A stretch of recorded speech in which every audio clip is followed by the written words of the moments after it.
हीर रांझा की मुकम्मल कहानी। रांझा ने 12 साल हीर के बाप की भैंसें चुराई। इस जुमले का ताल्लुक लोक दास्तान हीर रांझा से है, जो पंजाबी अदब की एक मशहूर आशिका कहानी है। इस जुमले में तंज या मिजाक का पहलू होता है और ये अमूमी तौर पर किसी शख्स की मेहनत, सब्र या नाकाम मोहब्बत की अलामत के तौर पर बोला जाता है। हीर रांझा की कहानी पंजाब की एक क्लासिकल लोक दास्तान है, जिसे सबसे मशहूर अंदाज में वारिस शाह ने 1766 में अपनी शायरी की शक्ल में लिखा। हीर एक अमीर जिम्मेदार बाप की बेटी है और रांझा एक खूबसूरत नौजवान जो अपने गांव से निकाला गया है। अपने भाइयों से नाराज़ होकर वो गांव छोड़ देता है। जब इसका वालिद का इंतकाल हो जाता है तो इसके भाई इससे इसकी सारी जायदाद छीन लेते हैं और इसकी भाभियाँ भी इसे खाना तक नहीं देती। इसी वजह से वो इस पर जुल्म करती हैं और वो गांव छोड़कर हीर के गांव पहुंच जाता है।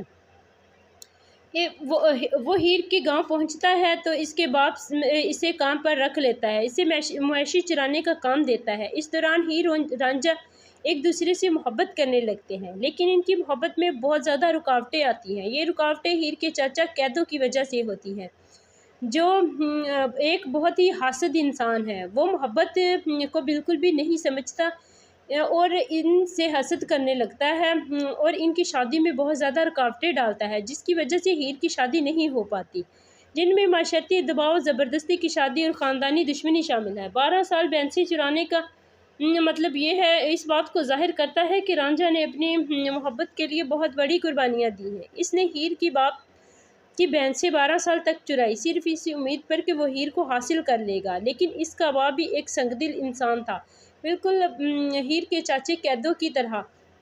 उसने भी रांझे की मोहब्बत की कदर ना की और इसे हीर की शादी कहीं और कर दी। इस जुमले को आज भी ज़माने में अक्सर तंज़िया अंदाज में बोला जाता है, जिसे इतनी मेहनत के बाद भी कुछ नहीं मिला। मोहब्बत में अक्ल का दामन हाथ से ना छोड़ो, सिर्फ एक तरफा कुर्बानियाँ काफ़ी नहीं होती। हीर रांझा पाकिस्तान की मशहूर और लाजवाल आशिका दास्तान है, जो सदियों से लोगों के दिलों पर राज कर रही है। हीर एक हसीन, खूबसूरत और अमीर ज़िम्मेदार की बेटी सियाल कबीले से ताल्लुक़ रखती है। रांझा एक खूबसूरत नौजवान जिसका असल नाम देदू था, राजपूत ख़ानदान से ताल्लुक़ रखता था और जंग के करीब गांव में रहाइश पजीर था और इसे प्यार से लोग रांझा कहते थे। कैदो हीर का चाचा था, जो इसकी मोहब्बत के ख़िलाफ़ साजिशें करता था। साहू हीर का वालिद, जो रवायती कबायली इज़्ज़त का कातिल है। सईद बुल्ले शाह वारिस शाह कहानी में सूफियाना और रूहानी रंग भरने वाले किरदार मुसन्निफ़। रांझा अपने भाइयों से नाराज़ होकर जंग से निकल आता है, क्योंकि भाइयों ने ज़मीन का हिस्सा नहीं दिया और भाभियों ने भी इसका खाना पीना बंद कर दिया, ताकि ये तंग होकर घर छोड़कर वापस चला जाए। चनाचे रांझे ने ऐसा ही किया। वो फिर दर बदर भटकता रहा और हीर के गांव तख्त हज़ारे में पहुंच जाता है। हीर के वालिद ने रांझा को भैंसें चुराने का काम दिया। वो रोज़ाना भैंसें चुराता और साथ में अपनी बांसुरी ले जाता और इसकी बांसुरी बजाता और हीर इसकी बांसुरी की फ़ैन हो गई। हीर और रांझा के दरमियान शदीद मोहब्बत हो जाती है। वो छुप छुप कर मिलते हैं। हीर अपने ख़ानदान से शादी से इनकार कर देती है, लेकिन इनकी मोहब्बत का राज फाश हो जाता है। हीर का चाचा कैदो इनकी मोहब्बत के ख़िलाफ़ होता है। वो ख़ानदान को उकसाता है और हीर की ज़बरदस्ती शादी सैयद शाही से कर देता है। रांझा गमज़दा होकर दरवेश बन जाता है और हज़रत बुल्ले शाह के मज़ार पर बैत करके फ़कीरी इख्तियार कर लेता है। वक्त गुजरने के बाद जब रांझा फिर तख्त हज़ारा एक दफ़ा फिर आता है, वो हीर को ढूंढता है। हीर की भी अपने शौहर से अलहदगी हो चुकी होती है और वो अपने घर वापस आ जाती है।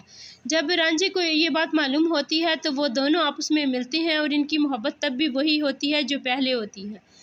दोनों आखिरकार एक दूसरे से मिल जाते हैं और इनकी शादी भी तय हो जाती है। शादी से कुछ लम्हे कबल हीर के चाचा कैदो, जिनको इनका मोहब्बत बिल्कुल भी पसंद नहीं थी, सबसे बड़ा इख्तलाफात कैदो ने किया था। इसने इनके खाने में जहर मिला दिया और कुछ लोगों का कहना है कि इन्हें जहर वाला दूध दिया गया, जो हीर ने पिया और फिर रांझा ने भी पिया और दोनों ने तड़प तड़प कर अपनी जान दे दी। रांझा सिर्फ एक आशिक नहीं बल्कि सूफियाना राह का मुसाफिर है, जो इश्क मजाजी से इश्क हकीकी की तरफ सफ़र करता है।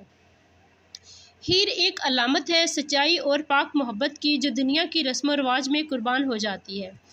قید و شر، حسد اور دنیاوی رکاوٹوں کا نمائندہ ہے۔ وارث شاہ کی شاعری اس کہانی کو پنجاب کی کلاسک ادب میں بلند مقام تک لے گئی، کئی زبانوں میں ترجمہ ہو چکی ہے۔ تھیٹروں میں، فلموں میں، گیت اور لوک گیتوں میں بار بار اس کہانی کو پیش کیا گیا۔ محبت سچی ہو تو وہ صبر، قربانی اور روحانی بلندیوں کا ذریعہ بن جاتی ہے۔ چنانچہ یہ ہیر رانجھا کی کہانی بھی کچھ ایسی ہی ہے۔ یہ کہانی ہمیں بتاتی ہے کہ عشق صرف وصل نہیں بلکہ آزمائش کا دوسرا نام بھی ہے۔ اگر آپ کو میری یہ کہانی اچھی لگی تو پلیز چینل کو سبسکرائب کر دیں اور ساتھ لگی بیل آئیکن کو بھی پریس کر دیں تاکہ بعد میں آنے والی نئی کہانیاں سب سے پہلے آپ کو ملیں۔ Thank you.